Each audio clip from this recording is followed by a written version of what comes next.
God's grace is yours. His peace is yours. His mercy belongs to you, all because he is indeed our good shepherd who laid down his life for us. Dear fellow redeemed. Picture Jesus as your good shepherd. We are his sheep. It's one of the most common and comforting images in all of Scripture. But I think we probably miss the full emotional punch of the picture. At least we don't get as much emotional punch out of it as the original Bible readers did. Because I don't know any Israeli shepherds. I've never met one, and I don't really understand what their life is like. In America, things about raising sheep are a little different. If you have any experience raising sheep, and so you Google, this is what pastors do on Good Shepherd Sunday. This is what we do. We Google Psalm 23 and then click the image button to see what pictures the internet has for the sheep in Psalm 23. And this is the kind of thing you see. Sheep laying down in lush green pastures, more than they could ever eat, right? That's not what the country of Israel looks like. Right? They don't have rolling meadows of green upon green, at least not enough for all the sheep. No, Israel looks a little different. It's a dry and rocky country. This is a picture of actual Israel, where sheep have to be moved from one stony hill to the next stony hill. And green pastures in Israel means that there's a few sprigs of green that pop up between the stones, and the sheep got to look for them and eat them up. They're constantly moving. They're constantly in danger. Because at any moment, if the hunger doesn't get them, and if they don't step off the side of a cliff and go down, there's always the hungry predators who are ready to devour them.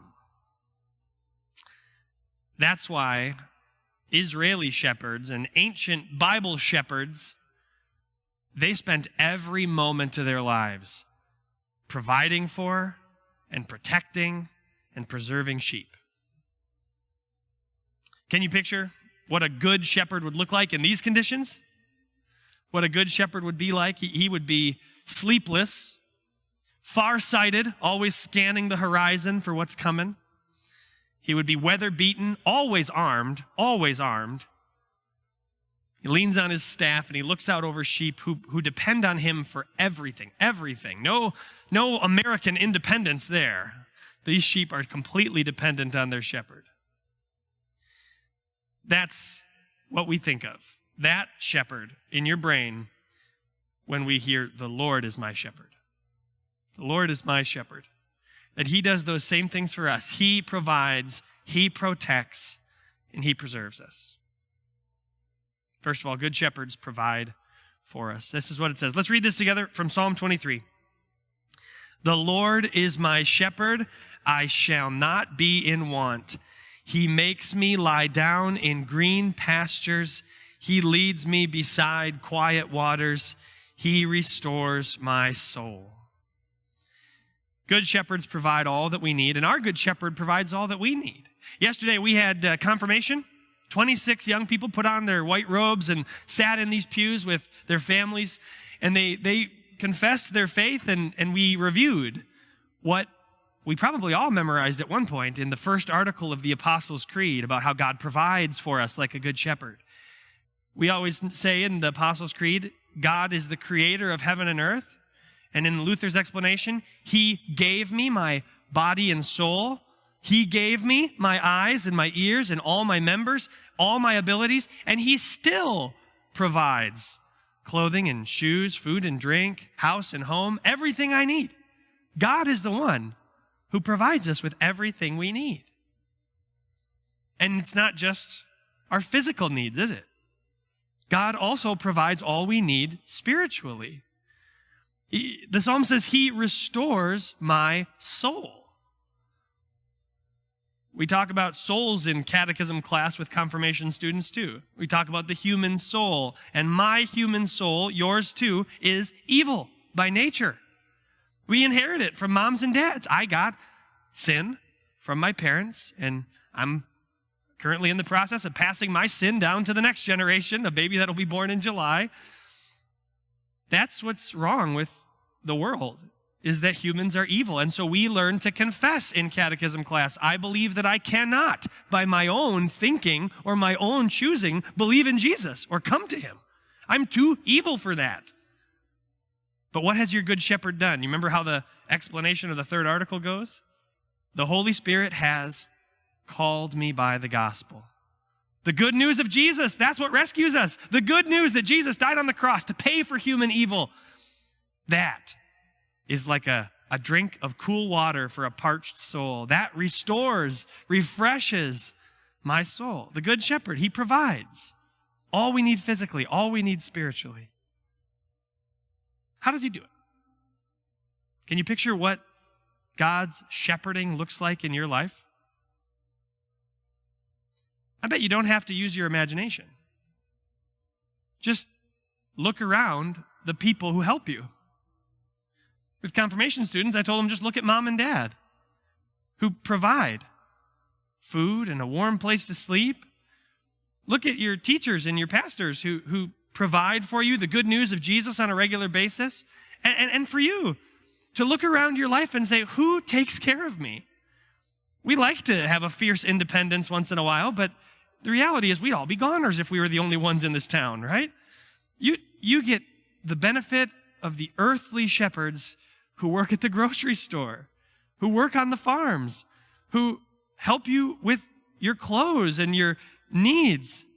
God provides through all kinds of people, the hard work, the hearts, the hands, the hugs of people around you.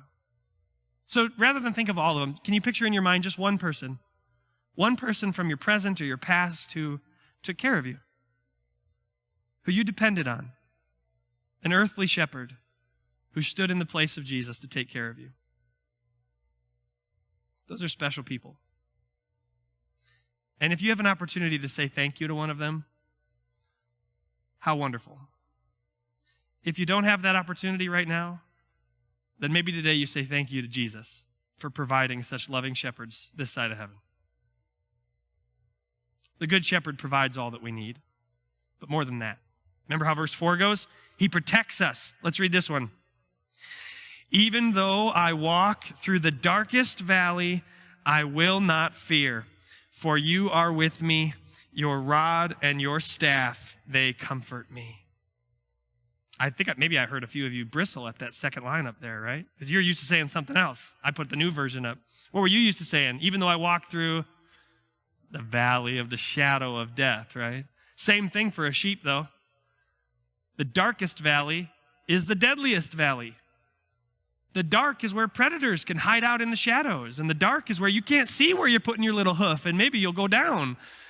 And the dark is where the shepherd becomes essential for survival. And that's where the shepherd protects us.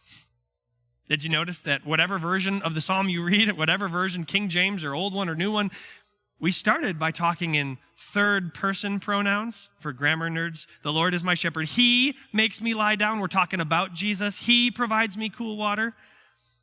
But when we get to the scary valley, we're not talking about Jesus anymore, are we? We're talking right to him. You are with me. Your rod and staff, they comfort me. It's like Jesus and you're the only two people in the whole universe. That's because in the dark, scary parts of life, faith gets real personal. All of us get sick. And when we do, it's not enough to talk about Jesus. You want to be with that God who designed the human body. All of us at some point have to say farewell or goodbye to people that we love.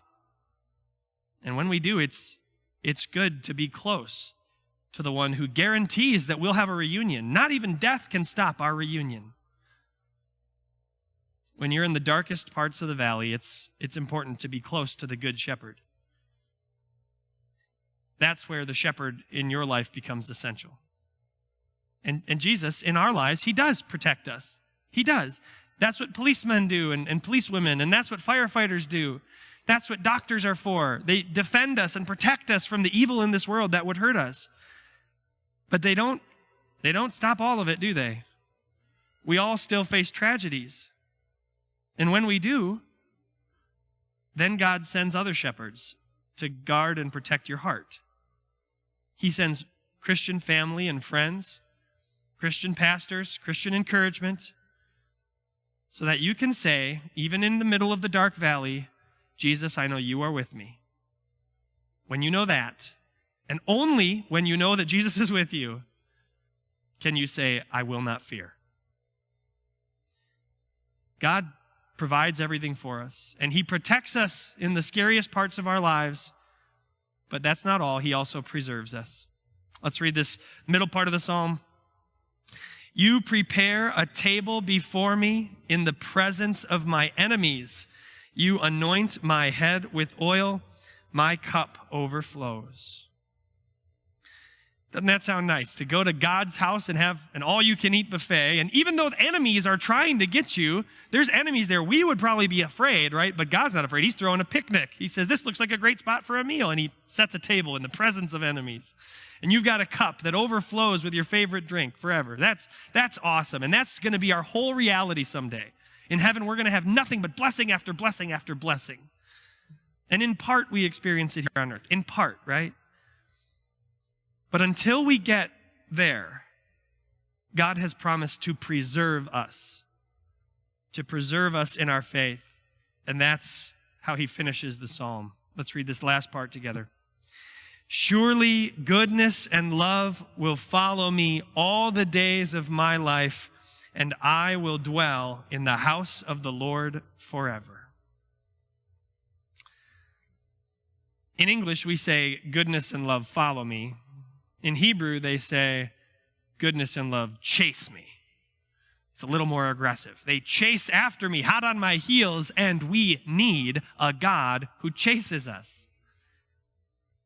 I looked at those confirmands yesterday, and I told them this, that if you read the studies that have been done by the Wisconsin Synod headquarters or the Missouri Synod or even some of the non-Lutheran groups, if you read the studies about how many confirmation students stay in church, about 1/2 stay, and about 1/2 wander off.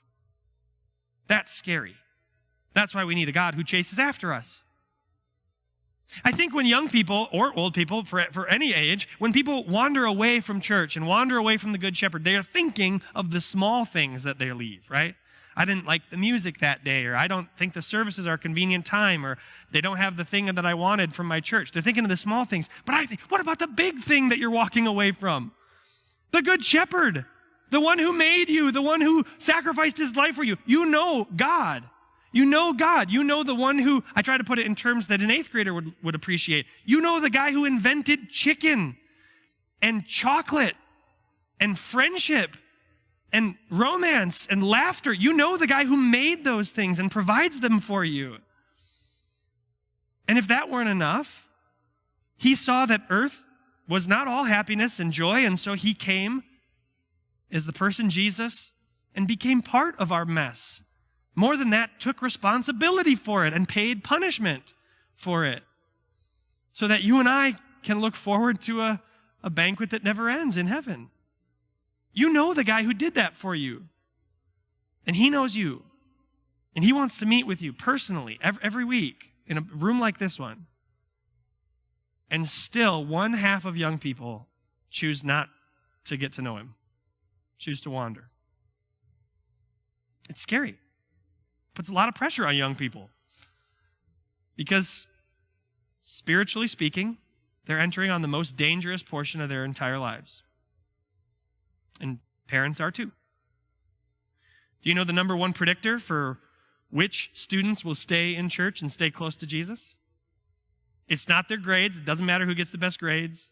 It's not their examination. We had examination, put microphones up here, and the kids had to answer questions about Jesus. It's not the ones who have the best answers that stay.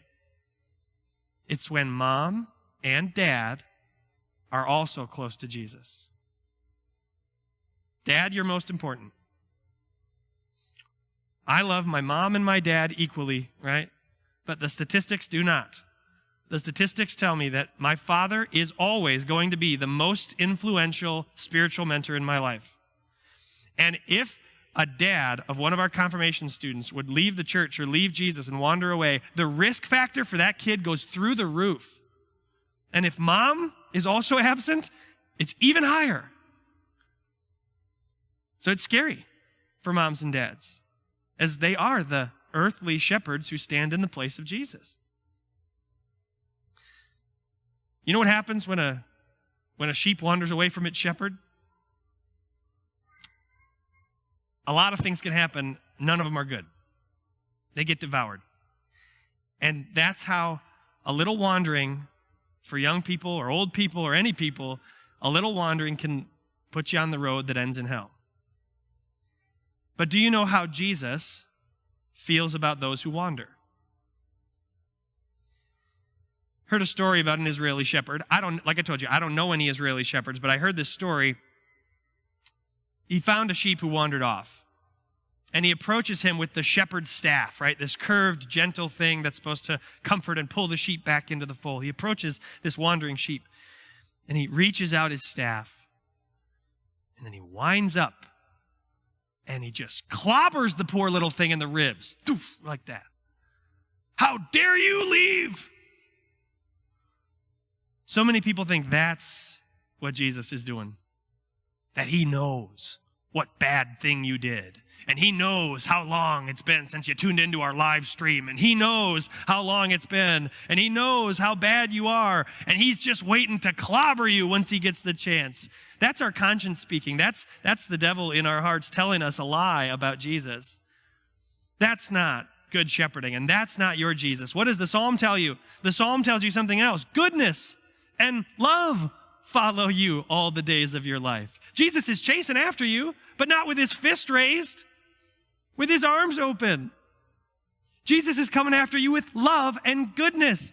If you're here every week, he's going to come after you with love from the pulpit and love from Christian friends. And if you wander off, he's going to come after you with love and love and love all the days of your life. So that's what your church family does too. We've got a whole crew of people whose job at church is to show the love of God to people who have been away for a while. Jesus and your good shepherd will show you the love of God, because that's the only thing that can preserve you in faith, until eventually you and I will dwell in the house of the Lord forever. That's how Jesus deals with wandering sheep, and that's how we do too. That's what a good shepherd does. He provides everything we need. He protects us from evil, and he preserves us with his love. Can you picture your Jesus? Like we did at the beginning? He's standing here in this room, invisible, but he's here. Farsighted, weather-beaten, sleepless, always armed. All for you. All for you. That's the shepherd that we line up to follow as his sheep. You ready? You're ready. Let's follow him. Amen. Please stand.